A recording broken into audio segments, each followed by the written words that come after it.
शुक्लाम्बरधरं विष्णुं शशिवर्णं चतुर्भुजं प्रसन्नवदनं ध्यायेत् सर्वविघ्नोपशान्तये। व्यासं वसिष्ठनप्तारं शक्तेः पौत्रमकल्मषं पराशरात्मजं वन्दे शुकतातं तपोनिधिं। व्यासाय विष्णुरूपाय व्यासरूपाय विष्णवे नमो वै ब्रह्मनिधये वासिष्ठाय नमो नमः। अविकाराय शुद्धाय नित्याय परमात्मने सदैकरूपरूपाय विष्णवे सर्वजिष्णवे यस्य स्मरणमात्रेण जन्म संसारबन्धनात् विमुच्यते। नमस्तस्मै विष्णवे प्रभविष्णवे। ॐ नमो विष्णवे प्रभविष्णवे। श्रीवैशम्पायन उवाच श्रुत्वा धर्मानशेषेण पावनानि च सर्वशः युधिष्ठिरः शान्तनवं पुनरेवाभ्यभाषत। युधिष्ठिर उवाच किमेकं दैवतं लोके किं वाप्येकं परायणं स्तुवन्तः कङ्कमर्चन्तः प्राप्नुयुर्मानवा शुभम्। को धर्मः सर्वधर्माणां भवतः परमो मतः किं जपन्मुच्यते जन्तुर्जन्म संसारबन्धनात्। श्रीभीष्म उवाच जगत्प्रभुं देवदेवमनन्तं पुरुषोत्तमं स्तुवन्नाम सहस्रेण पुरुषः सततोत्थितः तमेव चार्चयन् नित्यं भक्त्या पुरुषमव्ययम् ध्यायन् स्तुवन् नमस्यं च यजमानस्तमेव च अनादिनिधनं विष्णुं सर्वलोकमहेश्वरम् लोकाध्यक्षं स्तुवन् नित्यं सर्वदुःखातिगो भवेत्। ब्रह्मण्यं सर्वधर्मज्ञं लोकानां कीर्तिवर्धनं लोकनाथं महद्भूतं सर्वभूतभवोद्भवम् एष मे सर्वधर्माणां धर्मोऽधिकतमो मतः यद्भक्त्या पुण्डरीकाक्षं स्तवैरच्चेन्नरः सदा। परमं यो महत्तेजः परमं यो महत्तपः परमं यो महद्ब्रह्म परमं यः परायणम् पवित्राणां पवित्रं यो मङ्गलानां च मङ्गलम् दैवतं देवतानां च भूतानां यो व्ययक्पिता यतः सर्वाणि भूतानि भवन्त्यादियुगागमे यस्मिंश्च प्रलयं यान्ति पुनरेव युगक्षये तस्य लोकप्रधानस्य जगन्नाथस्य भूपते विष्णोर्नाम सहस्रं मे शृणु पापभयापहम्। यानि नामानि गौणानि विख्यातानि महात्मनः ऋषिभिः परिगीतानि तानि वक्ष्यामि भूतये। ऋषिर्नाम्नां सहस्रस्य वेदव्यासो महामुनिः छन्दोऽनुष्टुप् तथा देवो भगवान् देवकीसुतः अमृतांशुद्भवो बीजं शक्तिर्देवकीनन्दनः त्रिसामा हृदयं तस्य शान्त्यर्थे विनियुज्यते। विष्णुं जिष्णुं महाविष्णुं प्रभविष्णुं महेश्वरम् अनेकरूपदैत्यान्तं नमामि पुरुषोत्तमम्। अस्य श्रीविष्णोर्दिव्यसहस्रनामस्तोत्रमहामन्त्रस्य श्रीवेदव्यासो भगवान् ऋषिः अनुष्टुप्छन्दः श्रीमहाविष्णुः परमात्मा श्रीमन्नारायणो देवता अमृतांशुद्भवो भानुरिति बीजम् देवकी नन्दन श्रेष्ठेति शक्तिः उद्भवः क्षोभणो देव इति परमो मन्त्रः शङ्खबृन्नन्दकी चक्रीति कीलकम् शार्ङ्गधन्वा गदाधर इत्यस्त्रम् रथाङ्गपाणिरक्षोभ्य इति नेत्रम् त्रिसामा सामरः सामेति कवचम् आनन्दं परब्रह्मेति योनिः ऋतुः सुदर्शनकाल इति दिग्बन्धः श्रीविश्वरूप इति ध्यानम् श्रीमहाविष्णुप्रीत्यर्थे सहस्रनाम जपे विनियोगः। ध्यानम् क्षीरोदन्वत्प्रदेशे शुचिमणिविलसत्सैकते मौक्तिकानाम् मालाक्लुप्तासनस्थस्फटिकमणिनिभैर्मौक्तिकैर्मण्डिताङ्गः शुभ्रैरभ्रैरदभ्रैरुपरि विरचितैर्मुक्तपीयूषवर्षैः आनन्दीनः पुनीयादरिनलिन गदा शङ्खपाणिर्मुकुन्दः भूः पादौ यस्य नाभिर्वियलसुरनिलश्चन्द्रसूर्यौ च नेत्रे कर्णावाशा शिरोद्यौर्मुखमपि दहनो यस्य वास्तेयमब्धिः अन्तस्थं यस्य विश्वं सुरनरखगो भोगि गन्धर्व दैत्यैः चित्रं रम्यते तं त्रिभुवन वपुषं विष्णुमीशं नमामि। ॐ नमो भगवते वासुदेवाय। शान्ताकारं भुजगशयनं पद्मनाभं सुरेशं विश्वाधारं गगनसदृशं मेघवर्णं शुभाङ्गम् लक्ष्मीकान्तं कमलनयनं योगिधृध्यानगम्यं वन्दे विष्णुं भवभयहरं सर्वलोकैकनाथम् मेघश्यामं पीतकौशेयवासं श्रीवत्साङ्कं कौस्तुभोद्भासिताङ्गम् पुण्योपेतं पुण्डरीकायताक्षं विष्णुं वन्दे सर्वलोकैकनाथम् नमः समस्तभूतानामादिभूताय भूभृते अनेकरूपरूपाय विष्णवे प्रभविष्णवे सशङ्खचक्रं सकिरीटकुण्डलं सपीतवस्त्रं सरसीरुहेक्षणं सहारवक्षस्थलशोभिकौस्तुभं नमामि विष्णुं शिरसा चतुर्भुजम् छायायां पारिजातस्य हेमसिंहासनोपरि आसीनमम्बुदश्याममायताक्षमलङ्कृतम् चन्द्राननं चतुर्बाहुं श्रीवत्साङ्कितवक्षसम् रुक्मिणी सत्यभामाभ्यां सहितं कृष्णमाश्रये।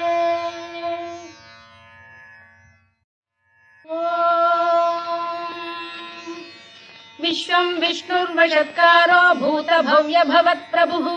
भूतभृद्भावो भूतात्मा भूतभावनः भूतात्मा परमात्मा च मुक्तानां परमागतिः अव्ययः पुरुषः साक्षी क्षेत्रज्ञोऽक्षर एव च योगो योगविदां नेता प्रधानपुरुषेश्वरः नारसिंहवपुः श्रीमान् केशवः पुरुषोत्तमः सर्वः शर्व शिवस्थाणुर्भूतादिर्निधिरव्ययः सम्भवो भावनो भर्ता प्रभवः प्रभुरीश्वरः स्वयंभूः शम्भुरादित्यः पुष्कराक्षो महास्वनः अनादिनिधनो धाता विधाता धातुरुत्तमः अप्रमेयो ऋषिकेशः पद्मनाभोऽमरप्रभुः विश्वकर्मा मनुस्पष्टा स्थविष्ठस्थविरो ध्रुवः अग्राह्यः शाश्वतः कृष्णो लोहिताक्षप्रदर्दनः प्रभूतस्त्रिककुब्धाम पवित्रं मङ्गलं परम् ईशान प्राणद प्राणो ज्येष्ठः श्रेष्ठः प्रजापतिः हिरण्यगर्भो भूगर्भो माधवो मधुसूदनः ईश्वरो विक्रमी धन्वी मेधावी विक्रमक्रमः अनुत्तमो दुराधर्षः कृतज्ञः कृतिरात्मवान्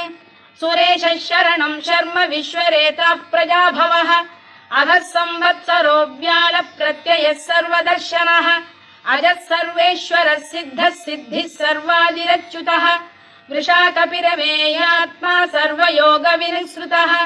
वसुर्वसुमनः सत्यः समात्मा संमितः समः अमोघः पुण्डरीकाक्षो वृषकर्मा वृषाकृतिः रुद्रो बहुशिरा बभ्रुर्विश्वयोनिश्चुचिश्रवाः अमृतः शाश्वतस्थाणुर्वरारोहो महातपाः सर्वगः सर्वविद्भानुर्विश्वक्सेनो जनार्दनः वेदो वेदविरव्यङ्गो वेदाङ्गो वेदवित्कविः लोकाध्यक्षः सुराध्यक्षो धर्माध्यक्षः कृताकृतः चतुरात्मा चतुर्व्यूहश्चतुर्दंष्टश्चतुर्भुजः भ्राजिष्णुर्भोजनं भोक्ता सहिष्णुर्जगदादिजः अनघो विजयो जेता विश्वयोनिः पुनर्वसुः उपेन्द्रो वामनः प्रांशुरमोघः शुचिरूर्जितः अतीन्द्रः सङ्ग्रहः सर्गो धृतात्मा नियमो यमः वेद्यो वैद्यः सदा योगी वीरः माधवो मधुः अतीन्द्रियो महामायो महोत्साहो महाबलः महाबुद्धिर्महावीर्यो महाशक्तिर्महाद्युतिः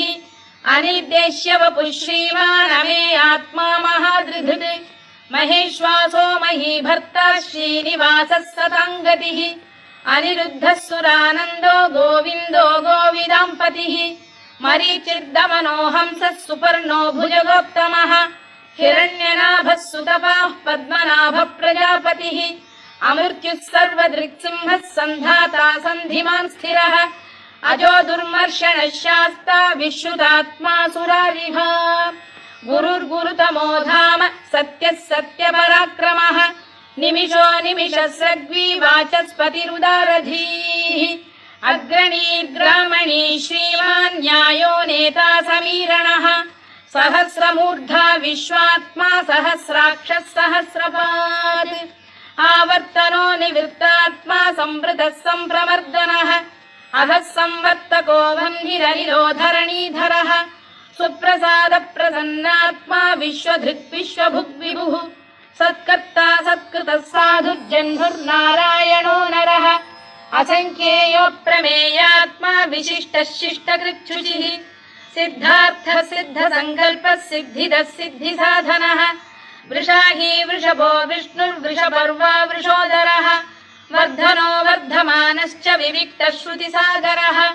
सुभुजो दुर्धरो वाग्मी महेन्द्रो वसुदो वसुः नैकरूपो बृहद्रूपः शिपिविष्टप्रकाशनः ओजस्तेजोऽब्जुदिधर प्रकाशात्मा प्रतापनः वृद्धस्पष्टाक्षरो मन्त्रश्चन्द्रांशुर्भास्करद्युतिः अमृतांशुद्धवो भानुः शशबिन्दुः सुरेश्वरः औषधम् जगतः सेतुः सत्यधर्मपराक्रमः भूतभव्यभवन्नाथः पवनः पावनो नरः कामः कामकृत्कान्तः कामः कामप्रदप्रभुः युगादिकृद्युगावर्तो नैकमायो महाशनः अदृश्यो व्यक्तरूपश्च सहस्रजिदनन्तजित् इष्टो विशिष्टः शिष्टेष्टः शिखण्डी नघुषो वृषः क्रोधः क्रोधकृत्कर्ता विश्वबाहुर्महीधरः अच्युत प्रथितः प्राणदो वासवानुजः अपां निधिरधिष्ठानमप्रमत्त प्रतिष्ठितः स्कन्दधरो धुर्यो वरदो वायुवाहनः वासुदेवो बृहद्भानुरादिदेवः पुरन्दरः अशोकस्तारणस्तारः शूरः शौरिर्जनेश्वरः अनुकूलः शतावर्तः पद्मी पद्मनिभेक्षणः पद्मनाभोरविन्दाक्षः पद्मगर्भः शरीरभृत् महर्धिर्वृद्धो वृद्धात्मा महाक्षो गरुडध्वजः अतुलः शरभो भीमः समयज्ञो हविर्हरिः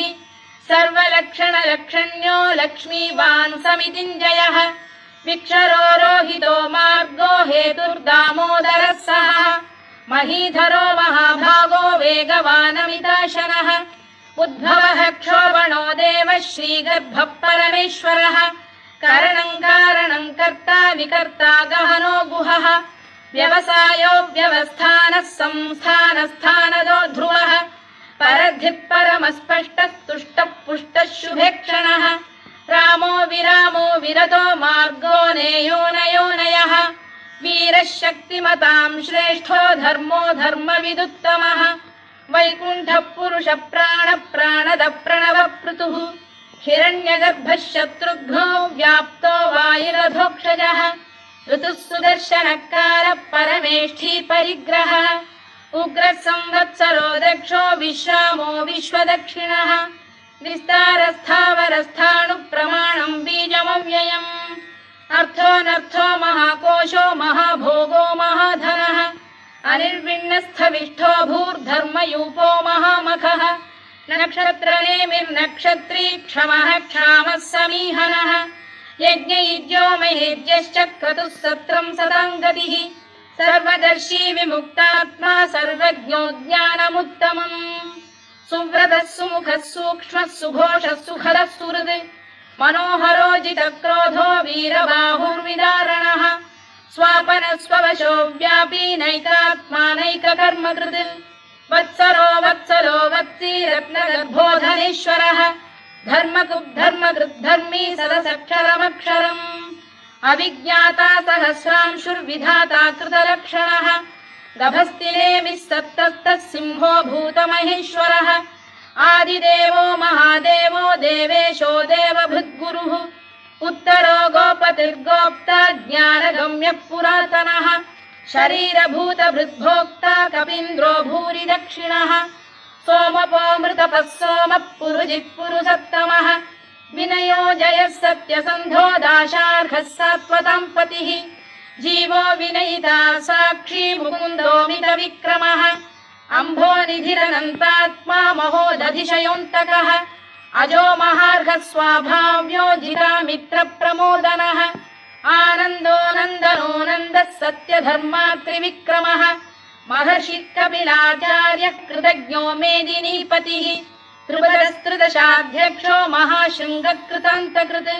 महावराहो गोविन्दः सुषेणः कनकाङ्गनी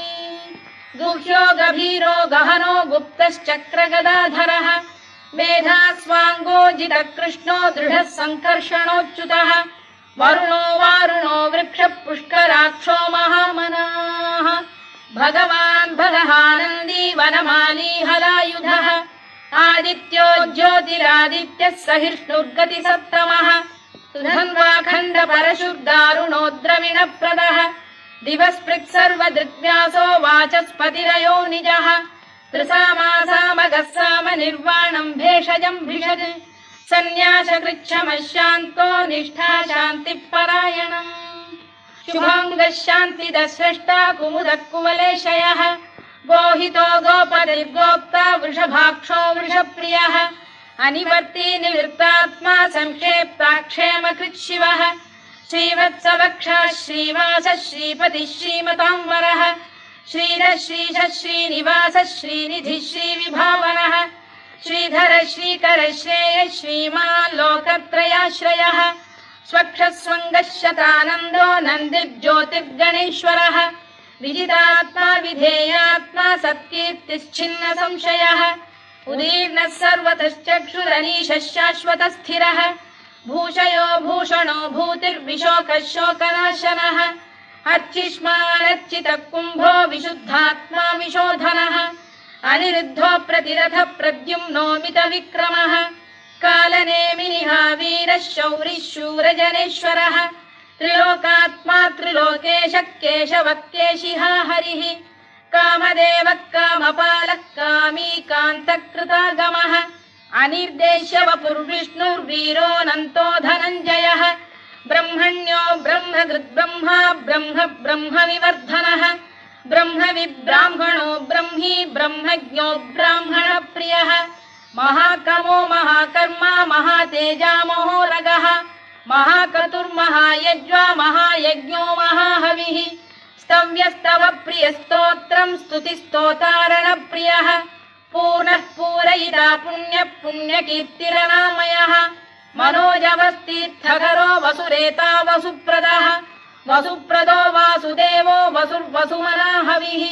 सद्गतिः सत्कृतिः सत्ता सद्भूतिः सत्परायणः शूरसेनो यदुश्रेष्ठः सन्निवासः सुयामुनः भूतावासो वासुदेवः सर्वासु निलयो नलः दर्पः दर्पदो दृप्तो दुर्धरोऽथा पराजितः विश्वमूर्तिर्महामूर्तिर्दीप्तमूर्तिरमूर्तिमान् अनेकमूर्तिरव्यक्तः शतमूर्तिः शताननः एकोनैकः स वक्र किम् यत्तत्पदमनुत्तमम् लोकबन्धुर्लोकनाथो माधवो भक्तवत्सलः सुवर्णवर्णो हेमाङ्गो वराङ्गश्चन्दनाङ्गदी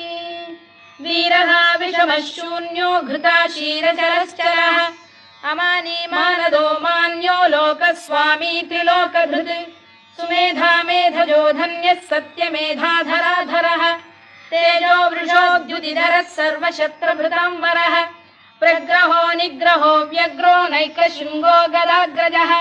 चतुर्मूर्तिश्चतुर्बाहुश्चतुर्व्यूहश्चतुर्गतिः चतुरात्मा चतुर्भावश्चतुर्वेदविदेकपात्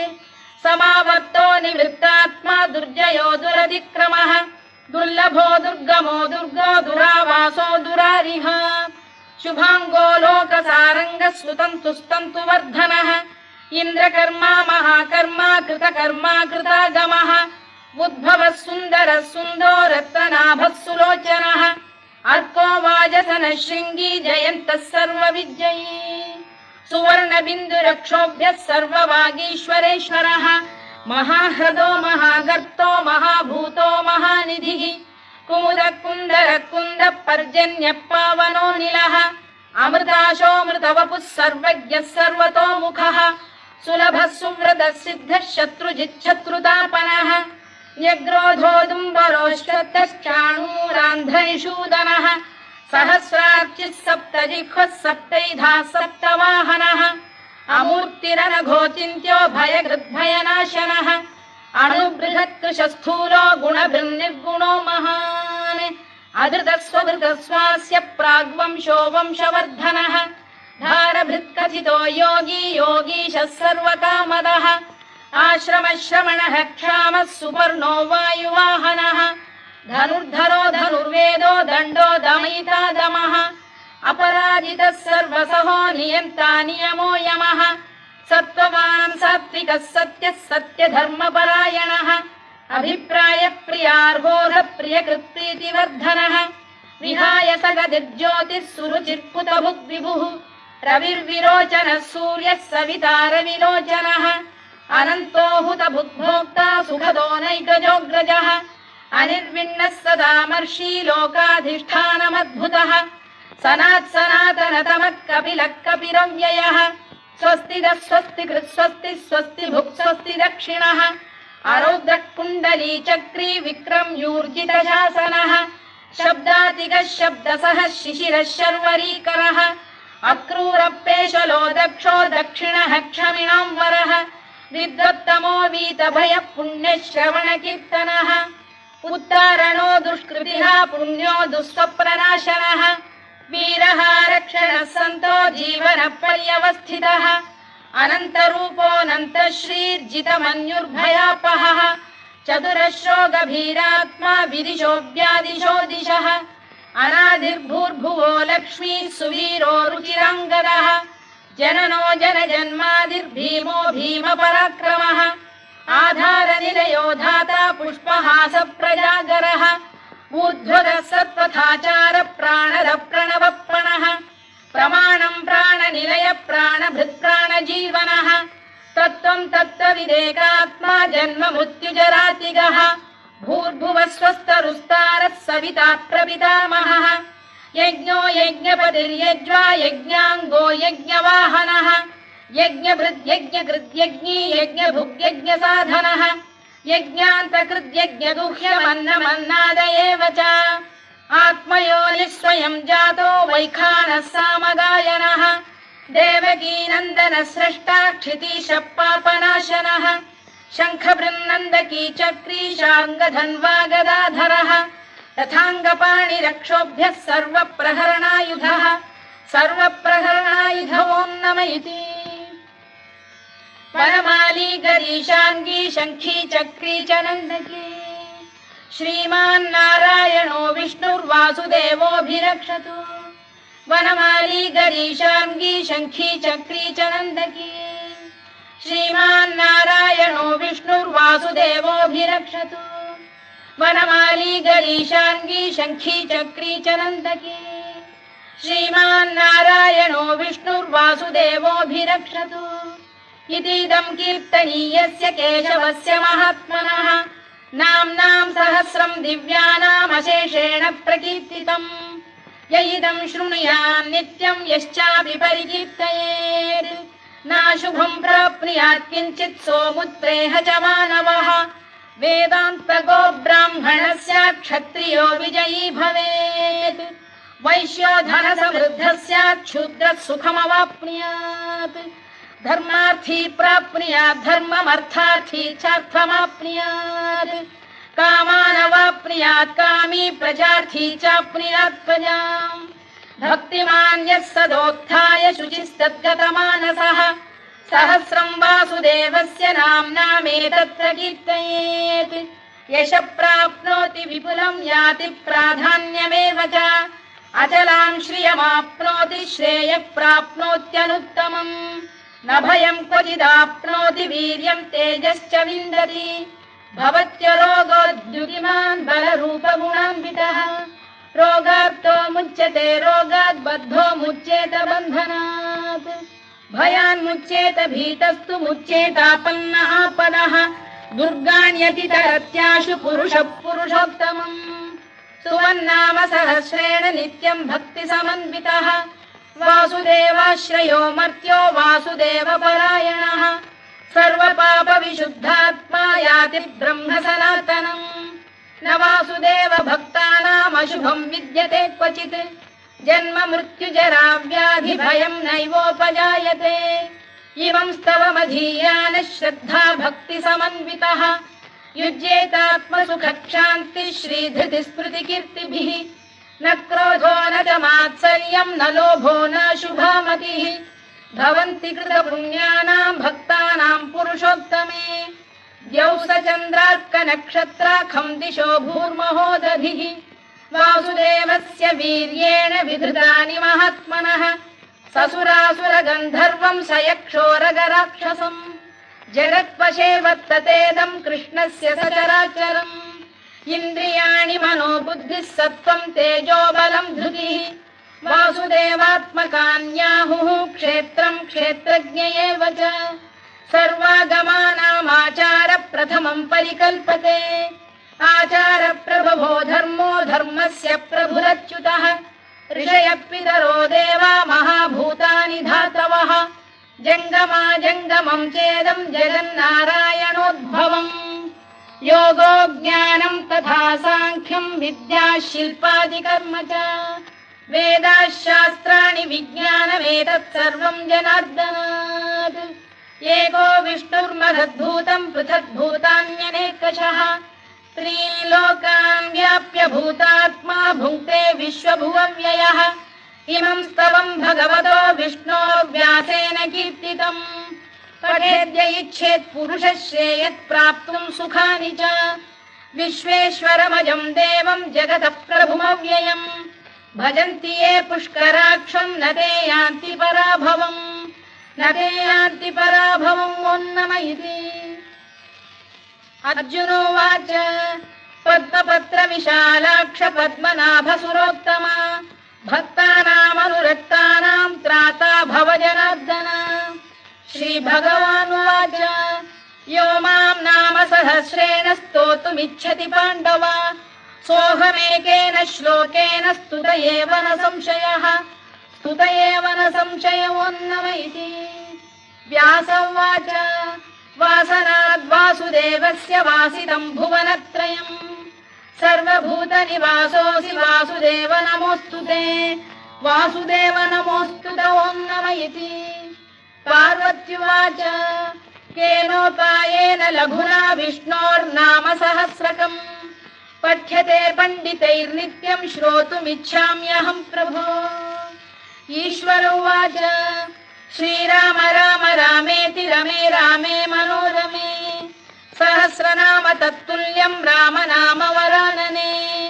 श्रीराम राम रामेति रमे रामे मनोरमे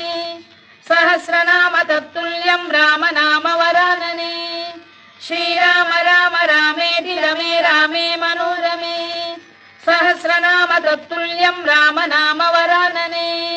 राम नाम वराननमोन्नम इति ब्रह्मोवाच नमोऽस्त्वनन्ताय सहस्रमूर्तये सहस्रपादाक्षि शिरोरुबाहवे सहस्रनाम्ने पुरुषाय शाश्वते सहस्रकोटियुगधारिणे नमः